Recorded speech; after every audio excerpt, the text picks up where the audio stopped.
There is no VIP treatment in the COVID-19 vaccination program in Pasig City. Mayor Vico Sotto proved this because his mom, veteran actress Coney Reyes, is among Pasigueños waiting for their turn to get the jab. So huwag po tayong mainip. Nanay ko nga mismo hindi pa nababakunahan. Sotto's mom is a working senior citizen. Even if her son is a mayor of Pasig, she had to register herself online without Sotto helping her.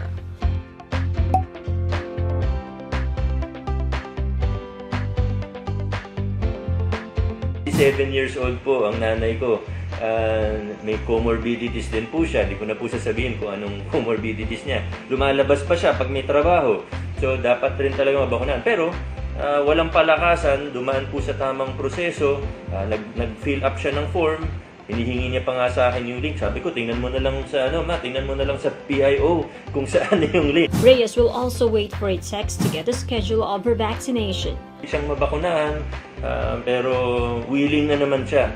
So ito pong ginawa natin by schedule, no?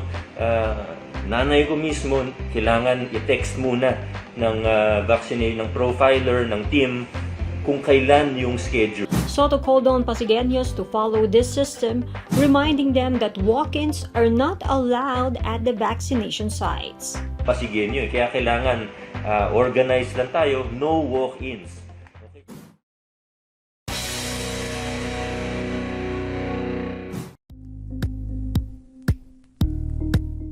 Thank you for watching Politico TV. Please like and subscribe to our channel for more videos.